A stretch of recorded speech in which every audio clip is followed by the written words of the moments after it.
Sit back, belt up, hold on. I'm going to introduce you to someone special. And believe me, special is that word. This is our DC here. Yes, look at the young daredevil. They say that this DC, if brains were leather, that he wouldn't have enough to settle a bug. Welcome to the channel, new guys. For the rest of yous, welcome back, baby. Now, let's get on with the show. This is a story about a DC called... But we, in this episode on this channel, Dumb Criminal, we shall refer to him as Ada. Now, in 2014, Ada was shacked up with another pure genius called She is a Pure Genius number 2. But in this episode, we shall refer to him as Baldrick with a B. Now, it's not often you get a perfect drizzle such as this, with this pair meeting up and marrying, because when you get that, what happens is that they put their tiny little brains together, and though still not enough to settle a small bug, they come up with an idea about how to get rich. Yeah, and this idea was called Kidnapping and Ransom. Ada came up with it, and then Baldrick piped up and said, that's a brilliant plan, Ada. And Ada said, thanks, Baldrick. And then Baldrick piped up again and said, you know, we've got to start thinking about who we can kidnap, and we've got to make sure that they've got lots and lots of money. And then Baldrick's brain exploded, and she had an epiphany, because she was thinking, well, houses are expensive, so whoever sells their houses must have heaps of money, because they've got heaps of houses, so they must be rich. So Baldrick did some searching on Google and found that these people are called realtors, and then she went to the phone book and looked up the first realtor that came on top of that list and thought, there, that one's rich, and her name was Beverly. Just absolutely lovely mum, sis, wife, daughter, auntie, wahine. Just an absolutely beautiful person who just happened to be at the top of that list in alphabetical order in that phone book that Baldrick was trying to read. And now we're going to look at this J for Genius plan about how to get rich quick, of which Ada was now going to put together. So the plan is to have a look at one of these lovely houses that Beverly was the realtor for, and that is a house that was a rural property in a place called Scott, and that's in Arkansas. So old Ada, he was going to go to this appointment without Baldrick, as Baldrick was doing something else to look this good for old Ada, and was getting hungry for snacks. Anyways, so on the day of the execution of this J for Genius plan, Beverly turns up, and Ada grabs her and puts her in the boot of his car. And it was at this point in his J for Genius plan that he then thought, now what do I do? So he started thinking, which obviously for every fucking one is dangerous, and that is double for Beverly. Now Ada then decides he didn't have too many good ideas, so he thought he'd take it back to his place where Baldrick was. And we'll call their home, I don't know, let's call it a castle, eh? Yep. So Ada went back to the castle to see Baldrick, with Beverly in the boot of his car. So he gets back to the castle, and old Baldrick comes out and goes, hey, where's all the money? And Ada replied, wait, I've brought it back here so I can have a little time to think of what I do next in this J for Genius plan of mine. And then he told Baldrick, hey Baldrick, don't worry, she don't know who we are. And Genius here then put Beverly into their bathroom. And then Ada thought, this is excellent, going to plan so far. But then Baldrick, whose stomach was rumbling, says, oh man, I feel like some snacks, where's Bez's wallet? And it was at this point in this J for Genius plan that Ada realised, oh shit, I forgot to grab a purse. So Ada jumps in the car, and Baldrick yelled out, make sure you get some snacks. And old Ada rips on back to Bev's place. You know, one of those 50 homes that apparently she owned. Now, as Ada is getting there, he sees a whole bunch of cops swarming all over Bev's place. Now, Ada gets so close to the house that one of the cops actually talks to him and asks him, hey, Ada, have you seen this woman? And old genius here thought again, yes or no? What do I say? Yes or no? So he then tosses a coin, lands on tails, and he says, no, I haven't seen Bev. And then the cop said, okay, on your way. And then dipshit here went back to his place to see Baldrick to tell him why he couldn't get her any snacks. So Ada gets back without the snacks and tells Baldrick, it's fine, don't worry about it. You know, she doesn't know who we are, so we'll just carry on with this J for Genius fucking plan of mine. So Ada, he goes and sees Bev in the bathroom, and he gets Beverly to make one of those ransom recordings. This is it here. Carl, it's Beverly. I just want to let you know I'm okay. I haven't been hurt. Just do what he says, and please don't call the police. If you call the police, it could be bad. Just want you to know I love you very much. You can hear it in her voice, I believe, how stupid she thinks these two are. And that, along with what they've done, would make me terrified if I was Beverly. And you can tell just from that recording how much of a strong wahine she is. How much of a strong matriarch that Beverly is to her whānau. Calm and cool under so much insane pressure, such as being kidnapped by fucking idiots. Morally corrupt idiots. And in this universe, we at this channel refer to those kinds of things as DCs, as the dumb criminal. And these two, as you can see so far, are right on target. So old Baldrick, he starts getting really hungry and his stomach starts getting all shitty because he hasn't got any snacks. So he goes and gets some medication which he keeps in the bathroom to calm his stomach down. And when she comes out of the bathroom, she goes up to Ada and goes, hey, Ada, oh, our medication has our name and address and all this other stuff all over it. So this Beverly, she's going to know exactly who we are. So now the both of them again put their thinking caps on and then come up with another genius idea, and that was, well, now they're going to have to murder Beverly, and that is exactly what they do. Now, Ada, being the big piece of shit that he is, didn't kill Beverly quick or without Beverly having to suffer any more of the trauma and fear that she'd been undergoing at the hands of these two DCs. No, as a DC, they just don't give a shit about all that kind of stuff. So what he does to brutally murder Bev is that he wraps her head in industrial masking tape so much that he suffocates her. Like I said, POSDC. So now old Ada and Baldrick, they're going to get rid of her body. So they put their heads together again and think, okay, let's bury her. So they drive out to a place in the middle of nowhere, and then when they get there they realise, hey shit, we don't have a shovel. So they turn around and old Ada hurls it towards Kmart or somewhere to go get a shovel.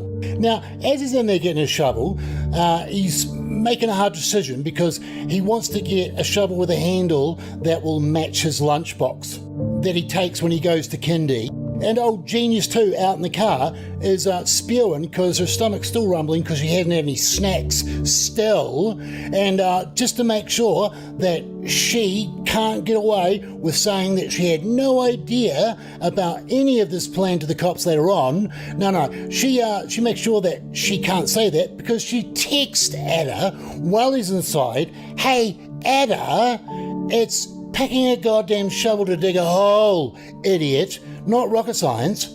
Genius.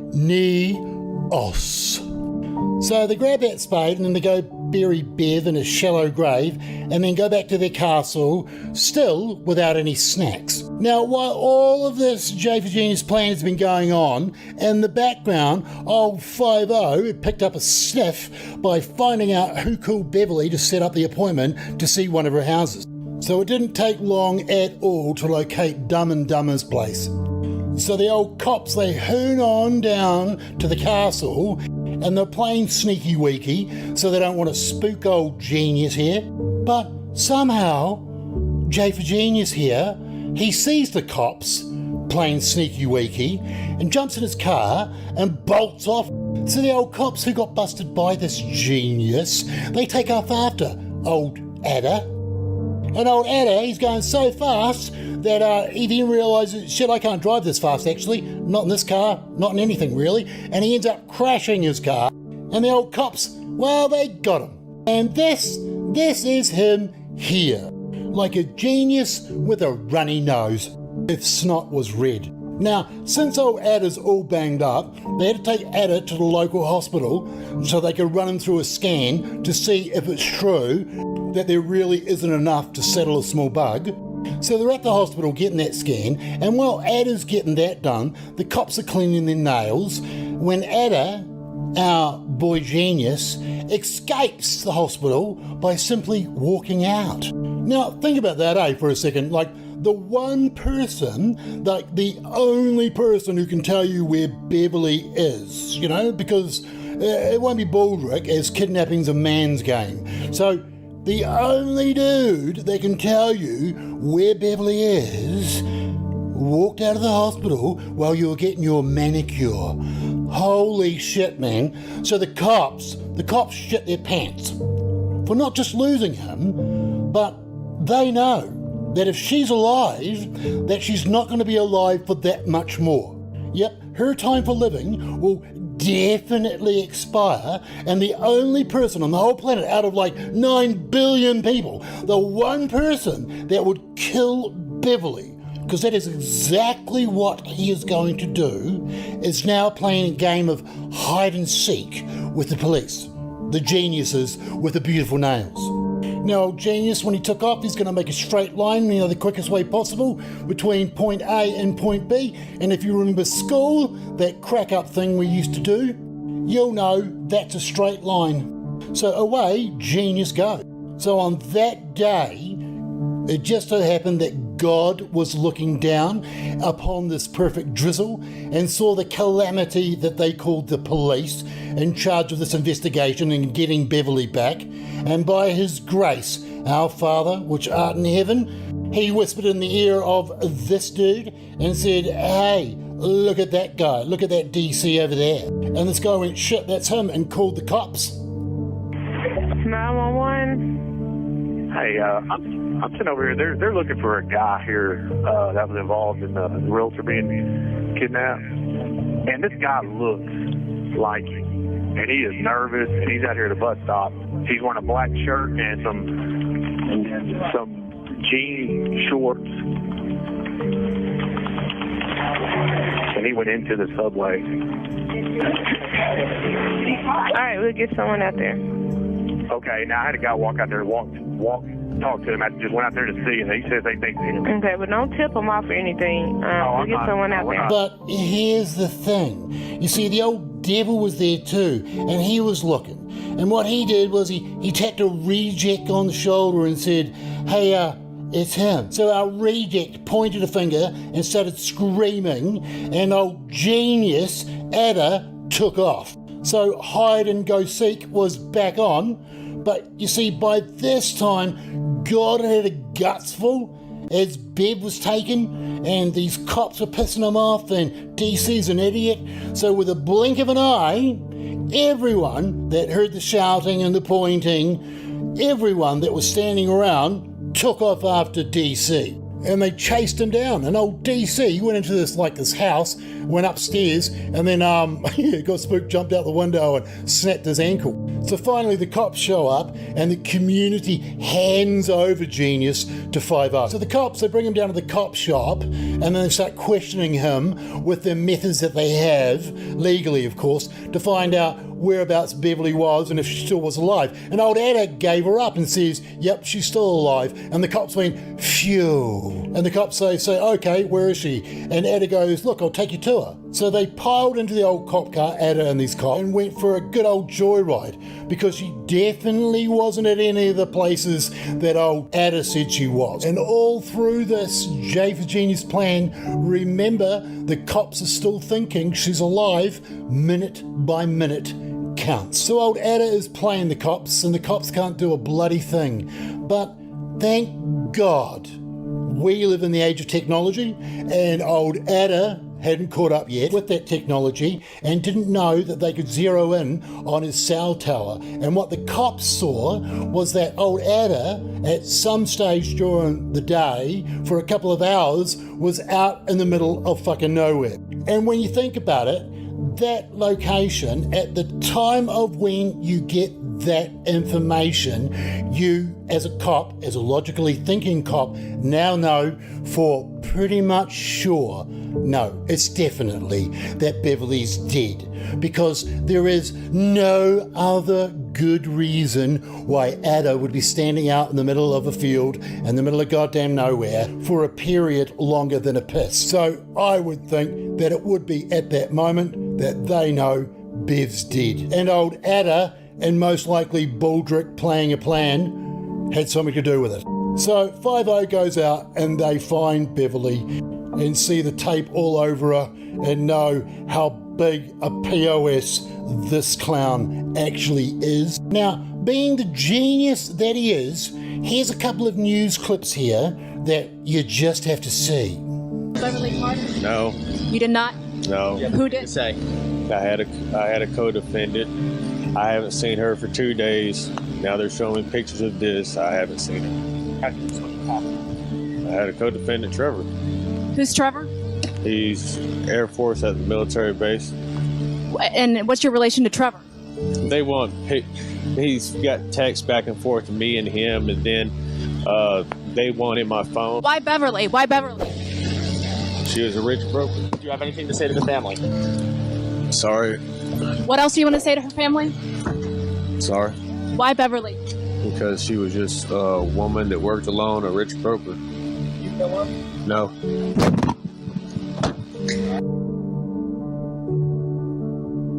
Arron, are you hurting for some reason? Yeah. What's hurting? I got in a car wreck the other day. I haven't been to the hospital yet. You pled not guilty. Why? Because that's what my lawyer said to do. Did you originally in the courtroom say you wanted to just get it over with, that you had pled? Did you wanted to plead guilty? Yeah. Why? I just want this all over with. You would even be willing to plead guilty to the capital murder charges. So did your lawyer basically encourage you to... What was that?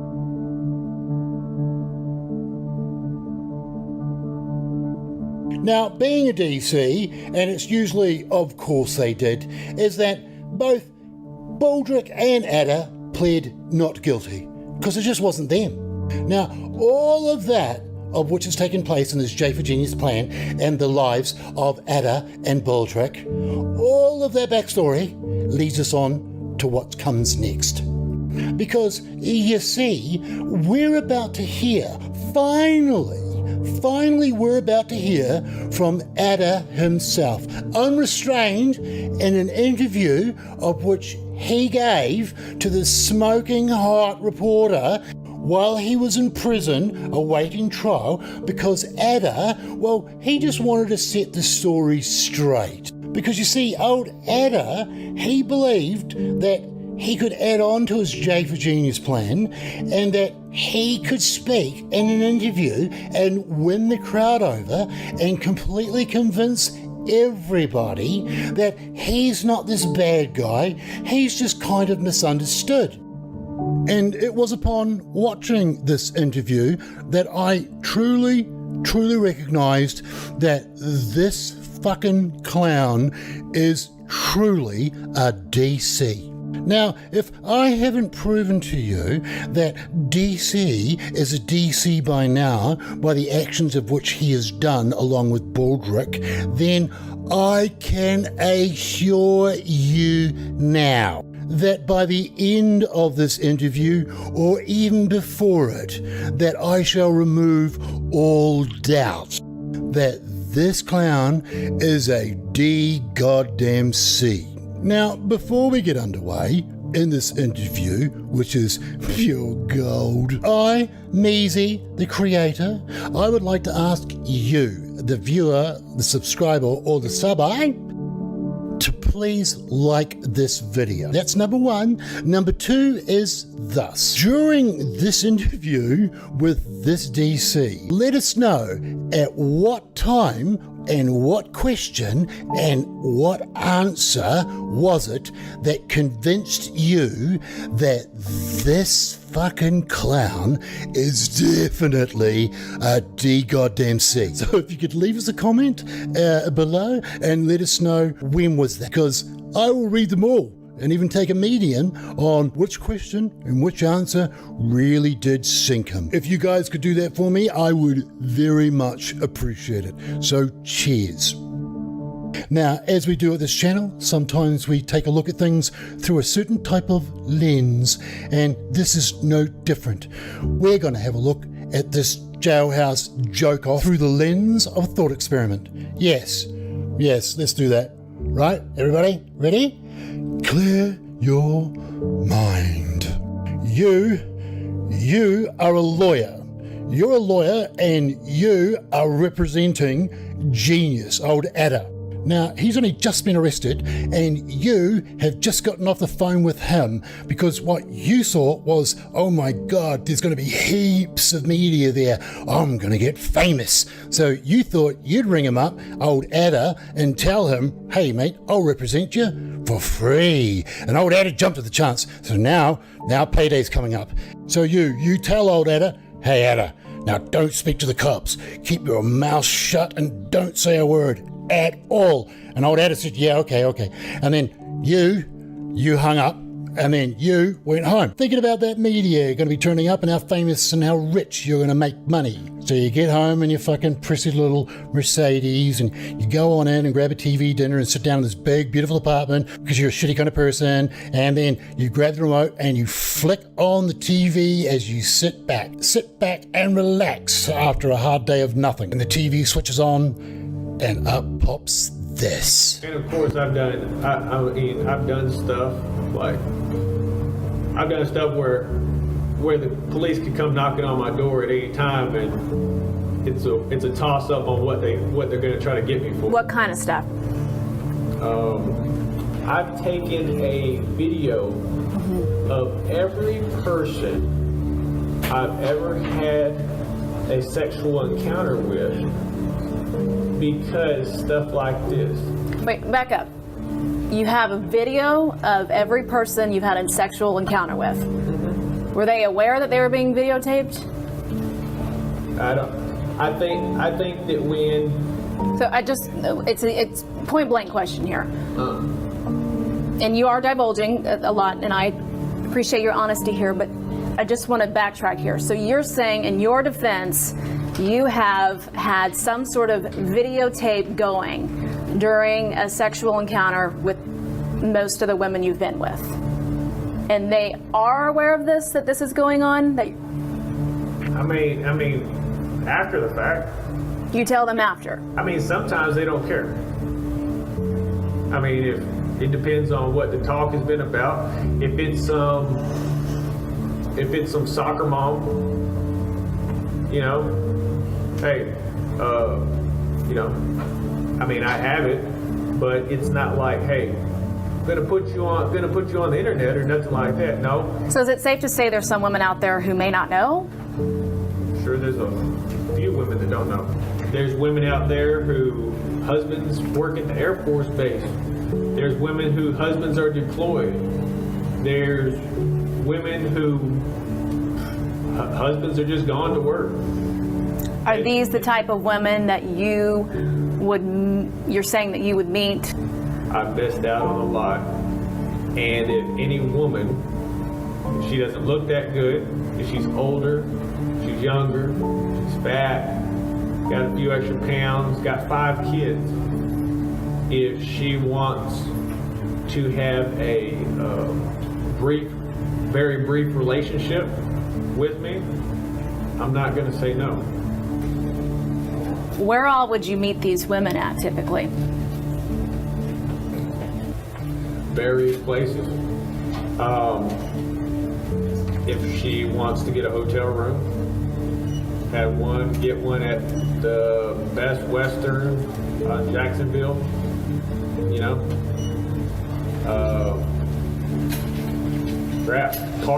City Park. Mm-hmm. Two Rivers Park.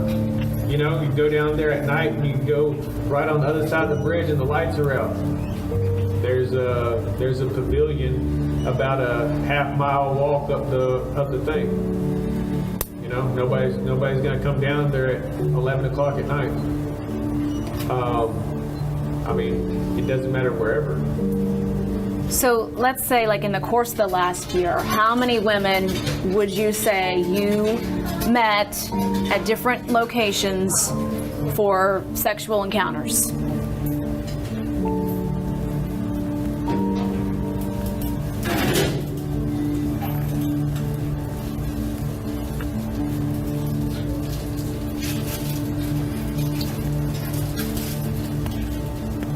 Is a safe bet. Is a very safe number. If I would try to nail it more on the head, probably about between 100 and 150. I mean, most of it comes from Plenty of Fish and Craigslist. I mean, I've had ads on Craigslist where it's no strings attached. You know, if you're unappreciated, if you just want somebody to spend time with, if it's been a while since you had a guy companion, if you don't want to go out, if you don't want the pressures of dating or anything like that, you know, you would post an ad for yourself about that, okay? And so would you say, how often would women contact you about these ads, or, you know, on Plenty of Fish? So how was it, like on a weekly basis they were contacting you, or what would you say? It varies. Sometimes during the week, if you know, sometimes you got to arrange stuff around when kids are at school. If they would have kids at school and they're single moms, and you know, Tuesday's a good day, then it's going to be on a Tuesday, and you're going to talk that Sunday and Monday, and Tuesday you meet up.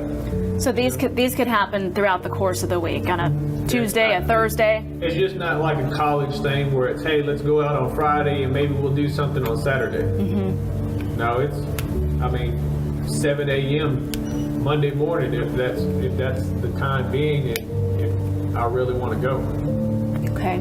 You know, I've had one that I remember distinctly that lives off of Chenal Valley, and have to come over there, and unless I want to drive all the way across, you know, all the way down 167, then across 40, and then down 430, and all the way down Cantrell to Highway 300, then, you know, I mean, it's a drive, but you know what's going on when you get there. I mean, it's not like you go to the bar and you're going to spend about $30 in drinks and cross your fingers that something's going to happen for you at the end of the night. Do you get any sort of compensation from doing that? Did they pay you to do this, or is there a trade of money? I mean, you said you like to figure out ways to make money, so sometimes there is. I've had older women that you know, give me different stuff, like here's $50, you know, here or whatever. It depends on what's worth something to them. You know, a person like me or you might be like, all right, we're not going to tip somebody at the Holiday Inn Express $50 for carrying our baggage up. But somebody that has a lot more money, you know, $50 isn't nothing. You know, it's just a moderation on, you know, what the person is, what you're providing. If you're spending a lot of just quality time cuddling and listening to them, then, you know, they're more appreciative. If you go out to a movie with them, ask to see them again or whatever, then they're like, you know, I don't want to make it sound so petty as friends with benefits, but you don't find too many older women or women that aren't really pretty having somebody just give them one-on-one attention, you know, when that's something that they crave. I don't do much. Criminally, I don't do anything worse than a lot of people in prison. You know, I don't sell drugs. I don't even do drugs.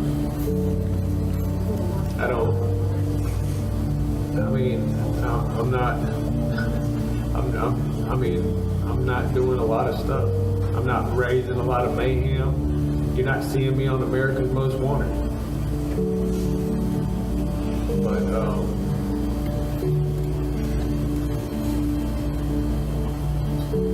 I just really wish that people would think a little more objectively about everything before they just condemn the 7-time criminal, because the 7-time criminal is an easy scapegoat. Are there any, you said you've hurt a lot of other people in the past because of your actions. Are there any other women out there who have been hurt in a way that you've described by some of these encounters before?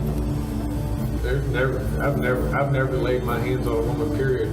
I've never slapped a woman, never pushed a woman. I've restrained a couple. When they start flinging the fist, yeah, I mean, I'll bear hug them. But, so Arron, when you say that, you have a kind of a smile on your face. So is it? No, you're making me think of just past relationships, and you're not when you're asking me about like the chaotic part of a relationship between a man and a woman, you're bringing back a whole bunch of dramatic women that I've been involved with, and they're just coming by real quick. You've been charged with capital murder. You're going to be tried for capital murder.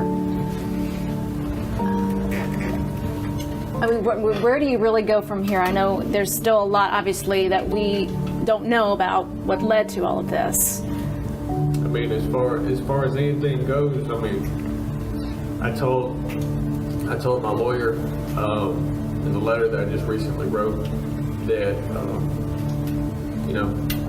I want to tell my side of the story. It's so not clear cut. I told him the guns are gonna sink me regardless. I'm a 7-time felon, and I had four guns in my house. Did you ever think I probably shouldn't have these in here? It's not like I was gonna go do a drive-by with single-shot hunting rifle and a single-shot shotgun that cracks open. It's not like a pump shotgun. It's not like what you're gonna see on Terminator or anything that has a clip on it.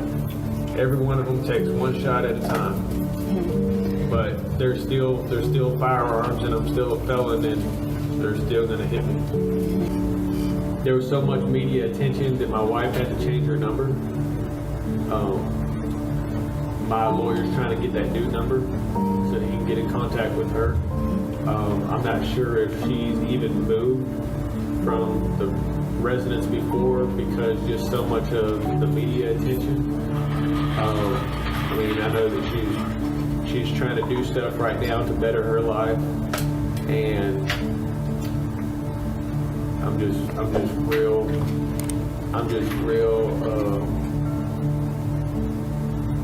I just regret a lot that it's another person who hurt just being in contact with their life. I love her to death, but look at everything that's happening with her, with just having been married to me. It's been a lot, right? Did you ever admit to her all these affairs that you had? I've admitted to her that the thing I crave more than anything is attention. I crave her attention being in the relationship, and when she doesn't give me the attention that I want, then I look for that attention from other women. And I took some notes here. I just want to make sure I was clear. You said at some point in like a given year, these encounters with these women? You'd say upwards of 150 women a year that you would meet at a certain place. Not at a certain place.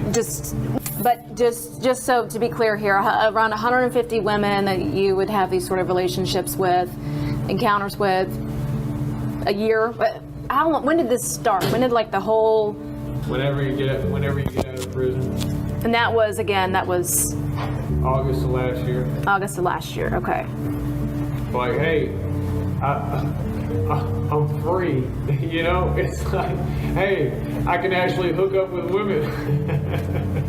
But you got married. I mean, it's like, hey, there's a thing called Craigslist where I can just put an ad on there, and these women are just gonna get at me.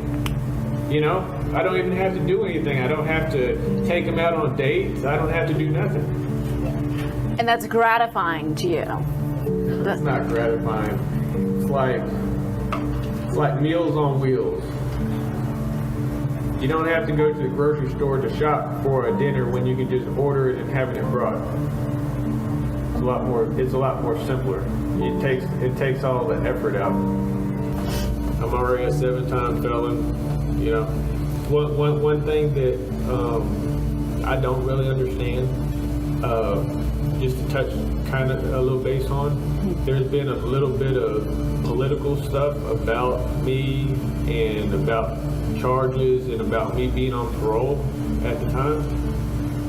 I really don't understand how that's relevant to anything.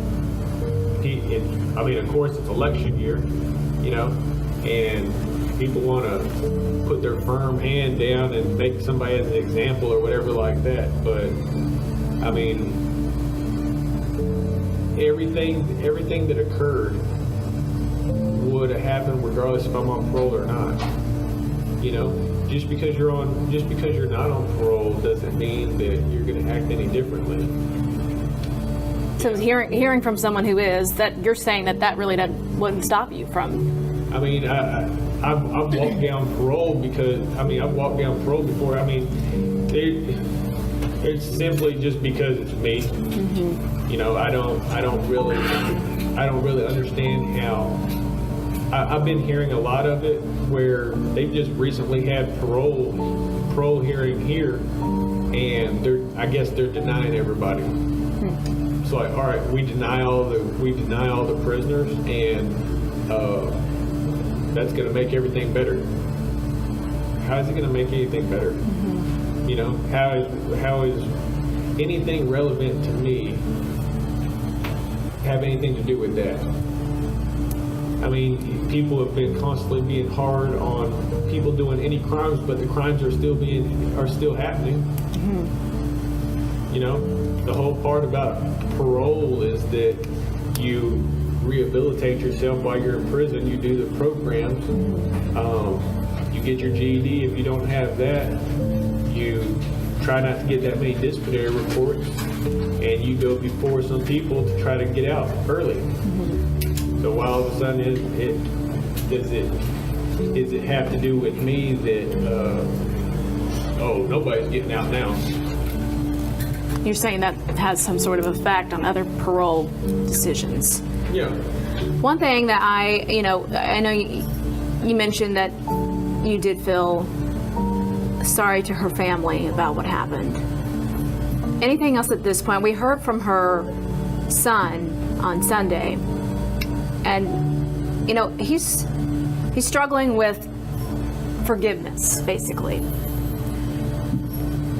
How, at this point, you know, being that his mother's gone, how does someone, you know, what would you have to say to her family who is now trying to find some place in their heart, you know, to forgive you for whatever responsibility you may have had in their mom and wife's death? It's just something that a person has to work through. Do you deserve that? Do I deserve what? Forgiveness. It doesn't make me feel any better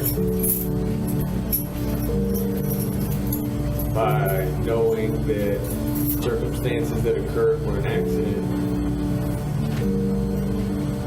it doesn't make me feel any better, because I know that, I mean, does it make you feel any better if you get in a car wreck and you kill the toddler in the other car? Does it make you feel any better because it was their fault, but you T-boned them? It's still gonna hurt. You know, it's just an accidental death. I just wonder why something like that wouldn't have been reported. You know? You can never imagine being in my shoes. When you're constantly doing dirt, you're where you're not supposed to be at, you're a felon, and you're definitely not with your wife. You're screwed. You're screwed either way. The fact that, you know, there had to be this search, and then to find out, you know, that her body was just buried somewhere, just put aside somewhere, just put away somewhere. I mean, I don't know where that comes from. If it was an accidental death, it comes from having a very bad, I don't know, upbringing, where you came from, the environment you grew up in. If one of the things I kept on asking the detectives was to let me talk to my wife, so that I could explain to her stuff. I didn't want my wife hearing from the news that she's been being cheated on left and right, or from the neighbors that watch the news, or from somebody at a gas station. You know? Do you have his phone number? I do. I know that we've contacted him before. Mr. Hensley, is that his name? About me? Where he shot you down? I personally didn't get a response back that day, so. Yeah.